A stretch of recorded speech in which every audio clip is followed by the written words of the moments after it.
Hello and welcome to my YouTube channel. This video is really for those of you that are thinking about exhibiting your work for the first time.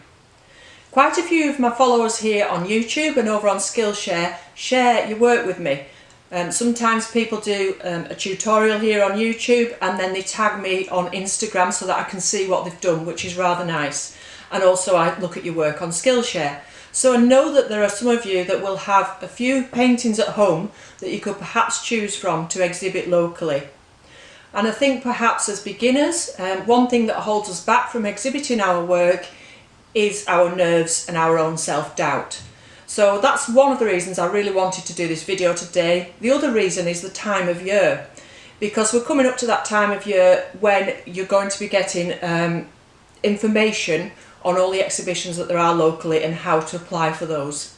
A lot of exhibitions occur in the spring and the summer, so you really need to be researching now the ones that are local to you that might be suitable for you to exhibit in. Facebook groups are quite good for this. If you look for your local art groups in the village Facebook groups and things like that, you'll find them there, and hopefully there are perhaps some that you visited in the past that you might already have in mind.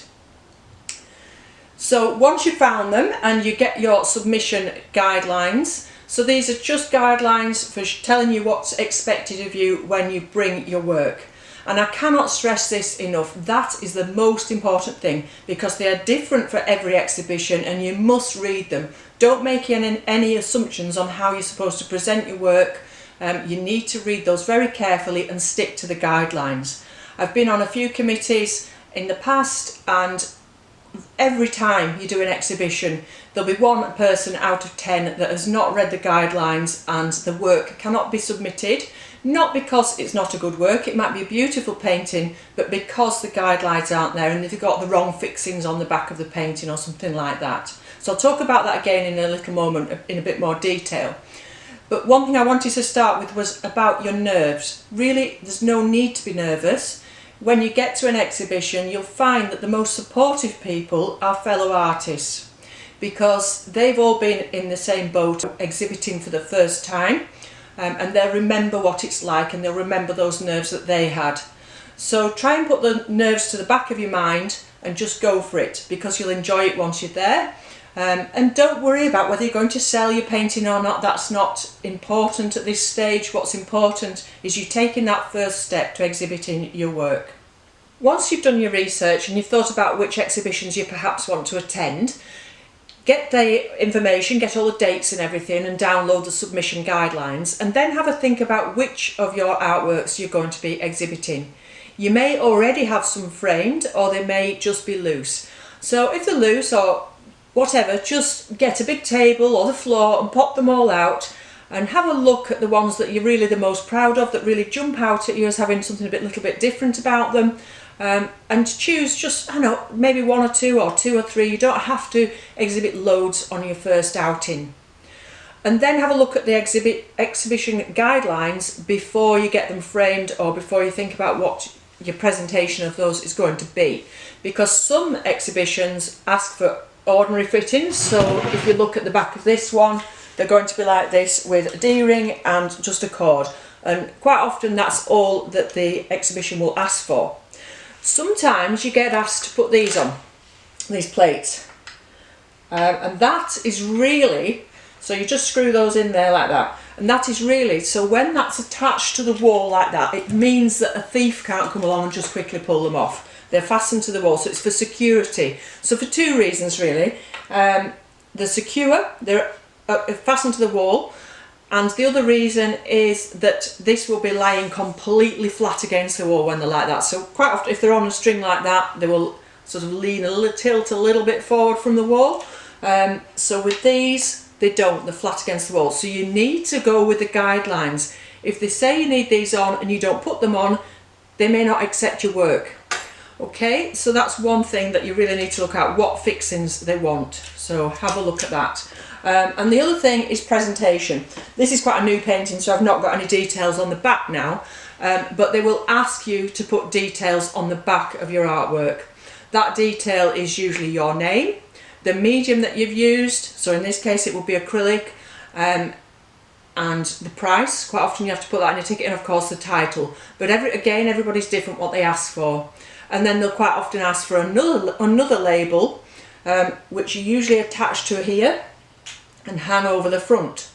So as you put it on the wall like that, or up against the floor or whatever, while they're selecting the work, that label will be over the front, again with the same details on, so that while they're selecting the work, they can read that easily without having to pick your painting up and have a look on the back. And then that will be tucked out of sight once the exhibition is up and running. Okay, so the other thing is the quality of your frames, and you know, how tidy things are, how well finished things are. Don't rush things, have them all nice and neat and clean. Quite often you'll see frames with little knocks out of them, or you know, a mark on them or whatever. Just, you know, you can paint over marks and things like that, but make sure everything is pristine, and the back of your painting should also be nice and tidy.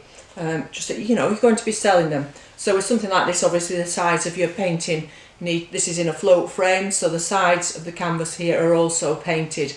If it's behind glass with a mount, you may want a professional framer to do it for you. If you do it yourself, just make sure you make a nice tidy job of it, and there will be videos on YouTube showing you how to do that. Once you're confident that you've chosen the right paintings that you want to submit, you need to send that submission form off, and there are deadlines for these, so this is another thing that you need to keep an eye on. I set reminders on my telephone. I ask Google to remind me of submission dates, deadlines, because there will be last dates for entry, and you can easily miss those when we all get busy and time goes so quickly. So get your submission sent back. Sometimes you will have to send your fee with that. They'll give you the bank details or whatever, and prices really do vary depending on the exhibition, but you want to start out with some less expensive local exhibitions really for your first time out. I would suggest you don't want to be spending a lot of money exhibiting until you get going.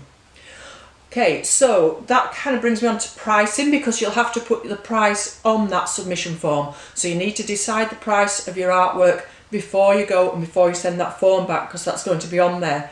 And again, I've been on committees when we've been doing an exhibition and someone's put the price on the submission form, so the committee has got the price you know, typed out on the the schedule, and then they've come along with it with a different price on.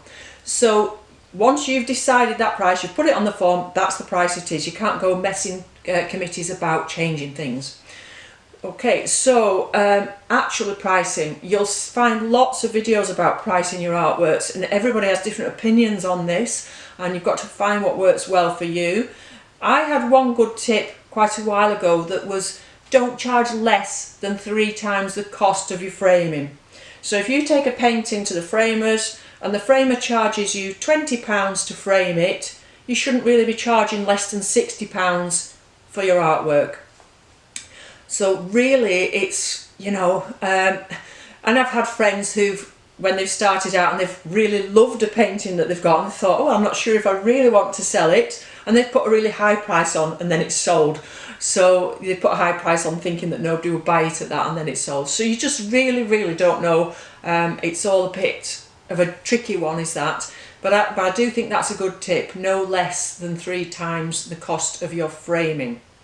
You can always, you just inch your prices up a little bit every year. So if you start off a little bit lower and then, you know, inch them up a bit. Don't go too low, don't undersell yourself. You've put time and effort into learning how to draw and paint, as well as doing that painting itself and all the effort you put into that particular painting. People are also paying for all that learning that you've done. You know, you've spent a lot of time learning how to draw and paint, and that should be reflected in your prices. As for what will sell, if you Google this, it's quite interesting. If you Google which paintings sell the most, local landscapes come right out at the top. Landscapes in general come at the top, but local landscapes come even higher. As you think about it, you're doing a small local exhibition, and you're going to have local people there, and if you've got a famous landscape, you know, we might have the Ashton Memorial here, you know, over in Lancaster, the Lake District Fells, things like that. They're going to sell more than something that's not familiar to somebody. So perhaps if you've done a nice landscape from when you were off on holiday somewhere, somebody's not familiar with that scene, that might not sell as well as something that's local. So that's an interesting one to Google. You could just do that, Google what sells the most, and it's quite interesting. Animals and things that you would think come quite high up don't actually, it's landscapes. Okay, so I'm trying to think if there's anything else I need to tell you about that, and of course you can ask me down below in the comments if you've got any questions about exhibiting your work. I really just wanted to say about the confidence thing, just to have a go, and you know, put your best foot forward, choose the work that you're most happy with, have it framed really nicely, have it clean, have it tidy, read those guidelines so that you're following the guidelines, you've done your labels correctly, you've given them all the correct information, so that, you know, you're putting a professional foot forward. So even though you've got those nerves of being an amateur and doing it for the first time, you're presenting yourself in a professional way, and that will get you a long way. Okay, so thank you very much for watching. I hope you found that useful. Let me know what you think in the comments below, and any questions please do ask, and I'll be back again soon with another tutorial. Thank you very much for watching, and bye bye for now.